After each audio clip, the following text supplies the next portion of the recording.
அருளால் சகல சம்பத்தும் பெற்று நீடூடி வாழ வேண்டும். சௌக்கியம்தான்? சௌக்கியம்தான். தாங்கள் முருகன் அருளால் எல்லாம் சௌக்கியம். ஐயா உட்காருங்க.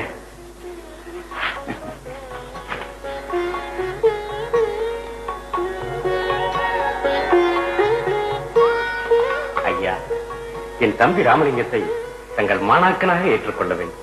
அதற்கென்ன ஆட்சேபனை? அப்படியே செய்யும். நன்றி ஐயா. ஆமா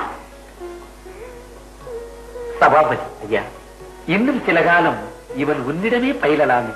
ஐயா, சாதாரணமான என்னுடைய மாணாக்கன் என்பதை விட மகா வித்வானும் பிரபல உரையாசிரியருமான தங்களிடம் இவன் கல்வி கற்க வேண்டும் என்பது என்னுடைய ஆவா. சபாபதி ஐயா, இது புராணிகளின் சமத்கார பேச்சு. அண்ணன் தானே என்ற சலுகையில் தம்பி சரியாக படிப்பில் கவனம் செலுத்தி இருக்க மாட்டான். உண்மை ஐயா, உண்மை. சட்டாமில்லை ஐயா, ராமலிங்கத்தை அழைத்து போய் உட்காரவை. உத்தரம். ராமலிங்கம் சத்தியம் தன் மனைவி மக்களுக்கும் செய்வது கஷ்டம். ஐயா, அவன் அறிவில் வல்லவன். அவனை திருத்தி முன்னுக்கு கொண்டு வர வேண்டியது. அந்த கவலை என்னுடையது. நன்றி ஐயா, நன்றி.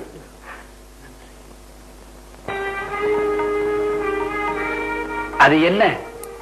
தமிழ் வேதமாகிய திருவாச்சகம். யார் அருளியது? மாணிக்க வாசக சுவாமிகள். சரி, படி. சிவமயம் திருச்சிற்றம்பலம் அன்பேதை நமச்சிவாய வாழ்க, நாவந்தாள் வாழ்க, இமைப்பொழுதும் என் நெஞ்சில் நீங்காதான் தாழ்வாழ்க.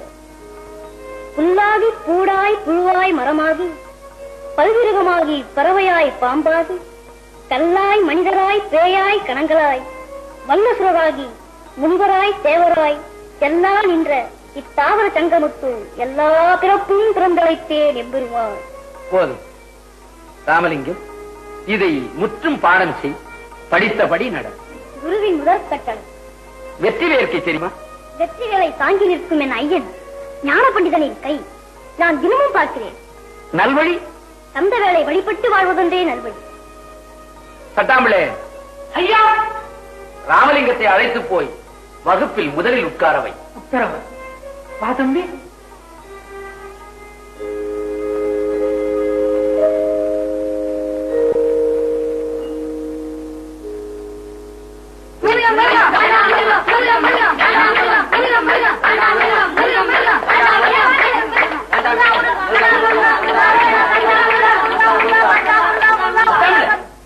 என்ன இதெல்லாம்? ராமலிங்கத்தின் திருவிளையாடல். அவன் ஆட்டி வைக்கிறான், ஆடுகிறார்கள். ராமலிங்கம், இது உண்மையா? உண்மை. நீட்டு கையை.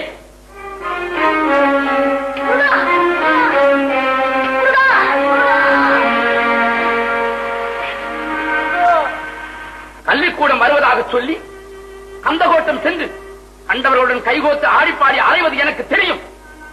இனி மன்னிக்க மாட்டேன். இடத்தில் அமர்ந்து நேற்று சொன்ன செய்யுளை எழுதி அதற்கு பலவரை எழுதுவான்.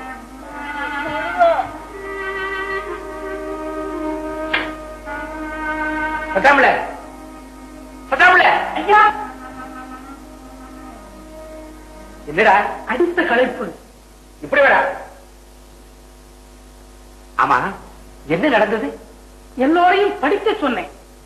எல்லாரும் கண்ணை மூடிட்டு உட்கார்ந்துட்டாங்க. என்ன நானும் கேட்டேன். கந்தன் தரிசனத்துக்காக காத்துக்கிட்டு இருக்கோம் அப்படின்னா. யாரா சொன்னதுன்னு கேட்டேன். ராமலிங்கம் சொன்னா அப்படின்னா. கொடுத்தாரா அப்படின்னு கேட்டேன். நீங்களா வந்து பாதியில கெடுத்து போட்டீங்களே அப்படின்னு ஏன் பேர்ல பழிய போட்டாங்க. உடனே தண்டனை கொடுத்தேன். உடனே ராமலிங்கம் பையன் வந்து தடுத்தான். கொடுமை, கோதண்டம், அக்கிரமம், மிருகத்தன்மை அப்படின்னு சொன்னான். உடனே எல்லா பசங்களும் சேர்ந்துக்கிட்டு மிருகம் மிருகம் காண்டா மிருகம், மிருகம் மிருகம் காண்டா மிருகம், மிருகம் மிருகம் காண்டா மிருகம். உங்க தலைய பார்த்தாங்களோ இல்லையோ, அவ்வளவுதான் அப்படியே மாத்தி விட்டானுங்க. முருகா முருகா கந்தா முருகா, முருகா முருகா கந்தா முருகா, முருகா முருகா கந்தா முருகா முருகா. போதும், நீங்க போதும்னா சரிதான். ராமலிங்கம், எழுதியதை கொண்டு வா.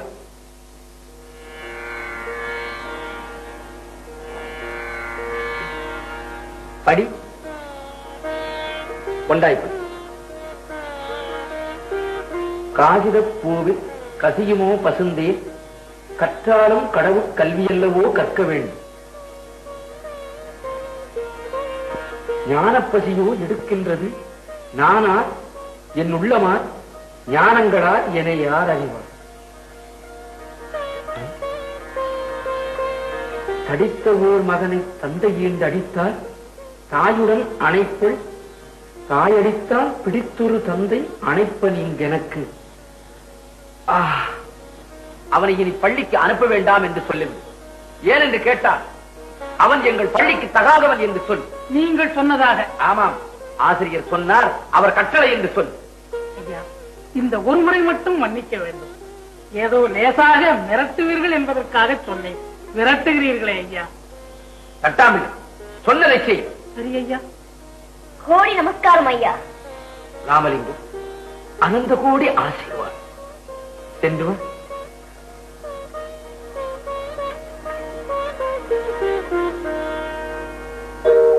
பாருங்க, இப்ப நீங்க செய்து வேற ஒரு ஆசிரியர் செய்ய தகுந்த வேலையா? செல்வம், அவர் ஒரு அவதார கவி, அமர கவி, அசுர கவி. அவனுக்கு பாடம் சொல்லும் அருகதை எனக்கு இல்லை. அவனுக்கு பாடம் சொல்லிக் கொடுக்க அவருக்கு அருகதை இல்லையா? அப்படி ஆத்திரப்படும்படி அவன் என்ன செய்தானோ? புதிதாக ஒண்ணும் செய்யல, வழக்கமா செய்யறதான் செஞ்சான். அதுக்காக அவர் 4 பிறம்படி கொடுத்தார். அப்புறம் அவர் ஏதோ எழுத சொன்னார், இவன் ஏதோ எழுதிட்டு வந்தான். அதை படிச்சாரோ இல்லையோ, உடனே என்னைய கூப்பிட்டு அவனை எங்க இப்போ அவன் எங்க இருக்கான்? வீதியில நிக்கிறான். தெருவில் நிக்கிறான். தெருவில் நிக்கிறான். நீங்க போயிட்டு வாங்க.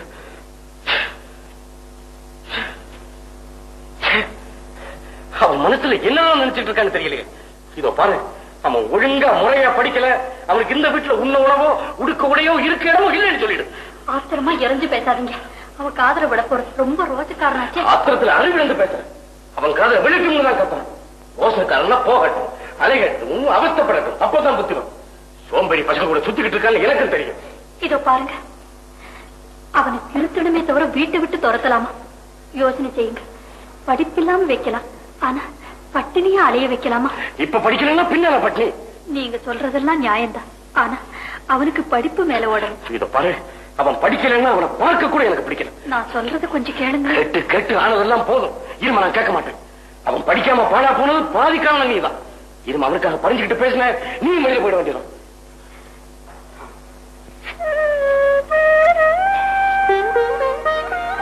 இத பாரு, அவன் ஒழுங்காக படிக்கிறதாக சொன்னான்னா தாராளமா உள்ள வரட்டும்.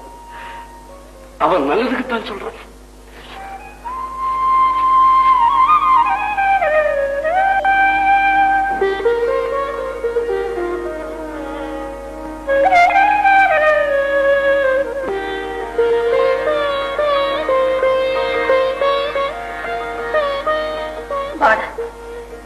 ஏண்டா இப்படி பண்ற? உன்னை பத்தி என்னென்னமோ மனக்கோட்டையெல்லாம் கட்டியிருந்தேன். ஒரு நொடியில எல்லாத்தையும் தூளாக்கிட்டேன். ஏண்டா படிக்க மாட்டேங்க? படிக்க மாட்டேன்னு நான் சொல்லலையா? நீ அந்த பள்ளிக்கூடத்துல எனக்கு தகுந்த படிப்பு இல்ல. எனக்காக நீங்க அண்ணனோட எந்தவித மனஸ்தாபமும் கொள்ள வேண்டாம். அவர் விருப்பப்படியே நடவுங்க அண்ணி. என் மனோபாவம் உங்களுக்கு நல்லா தெரியும். என் கவனம் எல்லாம் எங்கேயோ போகுது, ஆனா அதை என்னாலேயே கட்டுப்படுத்த முடியல. என்ன காப்பாத்தி என் கந்த பெருமான் இருக்காரு. நீ பிடிவாதத்துல உங்க அண்ணாவை அஞ்சு கொண்டவனா இருக்கிறீ. உங்க 2 பேர் மத்தியில அகப்பட்டுக்கிட்டு நான் தான் திண்டாடுறேன். ஏண்டா ஒண்ணு செய்வியா? எது வேணும்னாலும் செய்யறேன். நீ ஒரு நாளைக்கு ஒரு தடவையாவது உன் முகத்தை காட்டிட்டு நீ சாப்பிட்டுதான் போகணும். ரொம்ப தர்ம சங்கடமாக கட்டளை இடுறீங்களா நீ? இதனால உங்களுக்கு இடைஞ்சல் அதிகமாச்சா நீ? இருக்கட்டும், அவர் பழி பாவத்துக்கு ஆளாகாம பார்த்துக்கிறது என் கடமை இல்லையா?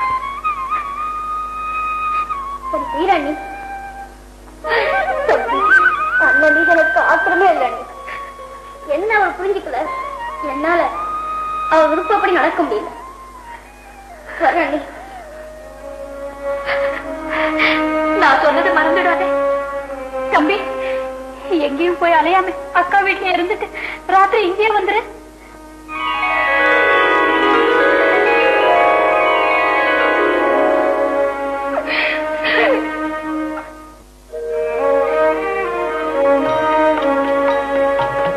அக்கா, அக்கா, அக்கா.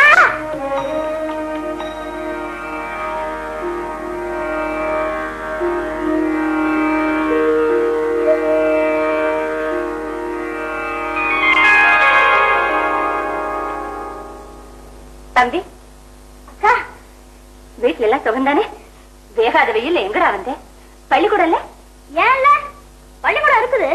ஓ, நீ பள்ளிக்கூடம் போகல, ஊரெல்லாம் சுத்திட்டு இங்க வந்த இல்ல? இல்லக்கா, நான் பள்ளிக்கூடம் போனேன். பெரியவாஜா இருக்கிற அவர் என்ன கூப்பிட்டு பழுக்க 4 பழம் தந்தாரு. என்ன பழம்?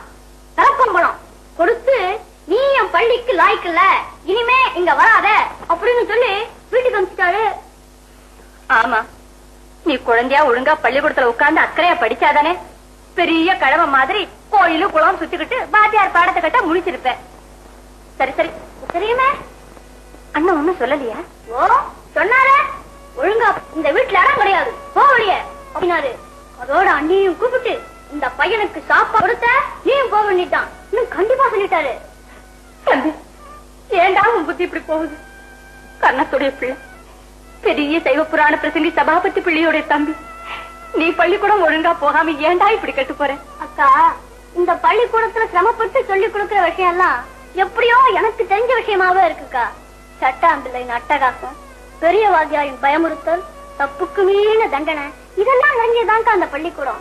அங்கு அச்சமும் மகம்பாவும் பெருகுமே தவிர அறிவு பெருகாதுக்கா. அப்படியா? மகாவித்வான் காஞ்சிபுரம் சபாபதி முதலியார் நடத்தும் பள்ளிக்கூடத்தையே நீ இவ்வளவு குறை சொல்ல ஆரம்பிச்சுட்டியே, அப்புறம் உனக்கு யார்டா சொல்லுவாங்க? ஏண்டா, நம்ம பெரிய அண்ணனை பெரிய பிரசங்கியாக்குறது அவர் தானே. நீ கூட நல்லா படிச்சு பெரிய பிரசங்கியா வருவேன்னு நாங்கெல்லாம் நினைச்சிருந்தோம். எனக்கு வேண்டிய வான்மொழியை எதிர்நோக்கி வடித்து கிடக்கும் நிலத்தின் தாகத்தை மரத்தினையில் தேங்கி நிற்கும் பனிப்புலிகள் சுட்டி சுட்டி தணிக்க முடியுமா? அது போல என்மையறிவு என்னும் தாகத்தை இந்த பள்ளிக்கூட படிப்பால் தணிக்க முடியாதுக்கா. கடவுள் என்னும் கருணை மேகமே என் மீது பொழிந்து எனக்கு மெய்யுணர்வு ஏற்படும்படி அருள் புரிய வேண்டும். புரிகிறதாக்கா? தம்பி, நீ என்னமோ வயசுக்கு மேல விஷயம் எல்லாம் பேசுற, எனக்கு ஒண்ணுமே புரியல. எப்ப சாப்பிட்டதனமோ சாப்பிடா.